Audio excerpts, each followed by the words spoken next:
আজকে শনিবার, অনেকেই নিরামিষ খায়, তাই আমি একটা নিরামিষ রেসিপি ছাড়তে চলেছি।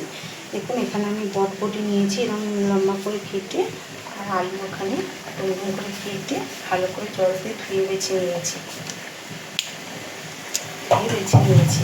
এবার এখানে আমি অল্প করে একটু নারকেল কুড়িয়ে নিয়েছি, আর মিক্সিতে নিয়ে নিয়েছি সর্ষে, আর নিয়ে নেবো 3টে কাঁচা লঙ্কা আর একটা টমেটো।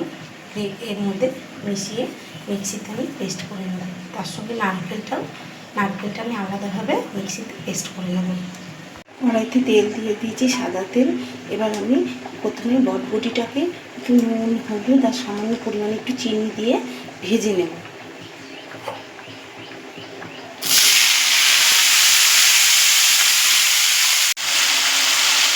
নুন,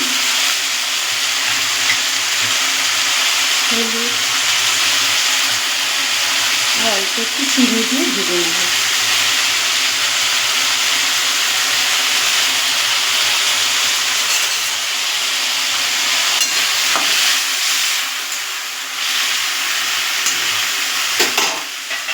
দিয়ে দেবো ঢাকা। দেখুন, আমাদের বটবটি ভাজা হয়ে গেছে। এটা ভালো করে ধুয়ে পরিষ্কার করে আবার তেল দিয়ে দিয়েছি। এর মধ্যে দিয়ে দেবো সামান্য একটু কালো জিরা ফোড়ন।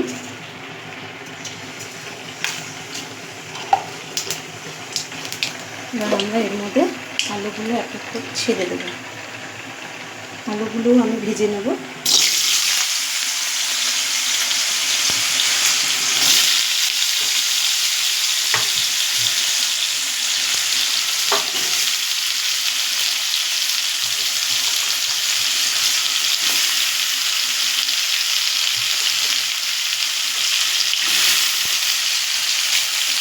দিয়ে দেবো নুন,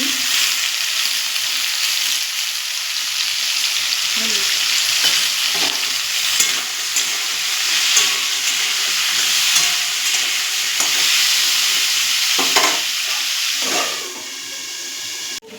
নারকেলের মধ্যে একটু জল দিয়ে আমি এটা পেস্ট করেছি। পেস্ট করার পর এটা পুরো পেস্ট হয়নি, একটু দেখুন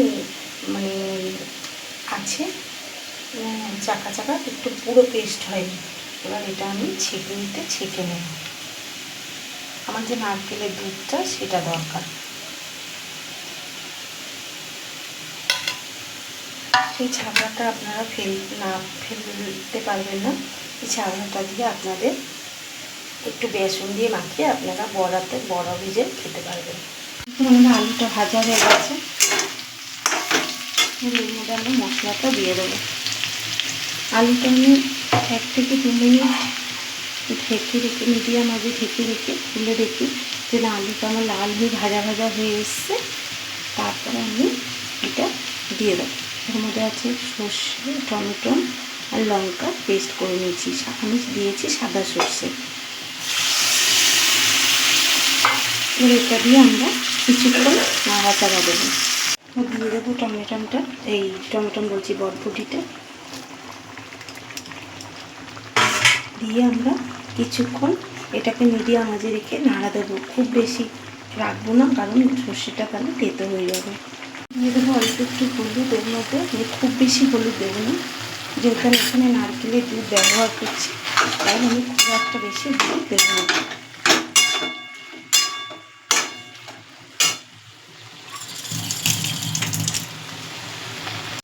আমি এর মধ্যে দিয়ে দেবো চিনি, সামান্য একটু নুন দিয়ে দেবো যদি নুন কম হয়।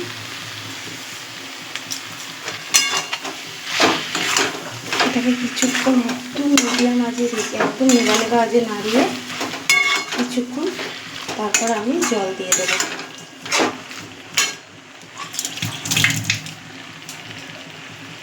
এবার গ্যাসটাকে বাড়িয়ে দিয়েছি। এবার আমি দিয়ে দেবো জল, অল্প দেবো, যেহেতু আমি এর মধ্যে নারকেলের দুধ ব্যবহার করবো।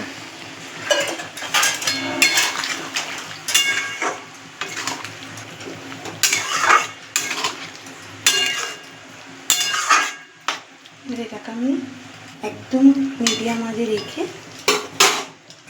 2-3 মিনিটের মতো ঢাকা দিয়ে রাখবো। দেখুন 1-2 মিনিট পর আমি ঢাকনাটা খুলে দিয়েছি। এবার এটাকে আমি খোলা অবস্থাতে একটু ঝোলটা টানিয়ে নেব।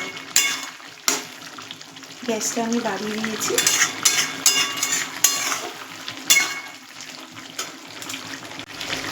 দেখুন আমার আলুটাও সিদ্ধ হয়ে গেছে, খুব সুন্দর, দেখুন খুব সুন্দর সিদ্ধ হয়ে গেছে, ঝোলটাও তেল টেনে গেছে। এইবার আমি নারকেলের দুধটা দিয়ে দেবো। নারকেলের দুধটা নামানোর আগে আগে দিলে কি সেন্টটা ভালো ছাড়ে। এটা দিয়ে আমি আর কিছুক্ষণ একটু নাড়াচাড়া দেবো, 3 থেকে 4 বার নাড়াচাড়া দিয়ে এবার এটাকে আমি নামিয়ে দেবো। বন্ধুরা আমাদের রেসিপি রেডি হয়ে গেছে। আমি আর ঝোল টানাবো না, কারণ যেহেতু আলু আছে এমনি অনেকটা ঝোল টেনে যাবে ঠান্ডা হলে। আর এটা হচ্ছে তোমার এইভাবে একবার বাড়িতে করে খেয়ে দেখবেন, নতুন রেসিপি, আশা করি ভালো লাগবে। আমি গ্যাসটাকে বন্ধ করে দিয়েছি, এবার আমি রেসিপিটা নামিয়ে নেব। দেখুন বন্ধুরা আমাদের রেসিপি রেডি হয়ে গেছে। এইভাবে আলু বটবটি রেসিপি নারকেল ও সাদা সর্ষে দিয়ে একবার খেয়ে দেখবেন, আশা করি ভালোই লাগবে। ভালো লাগলে একটা লাইক এবং সাবস্ক্রাইব করে দেবেন। ভালো থাকবেন, সুস্থ থাকবেন, দেখা হবে পরের একটি রেসিপি নিয়ে।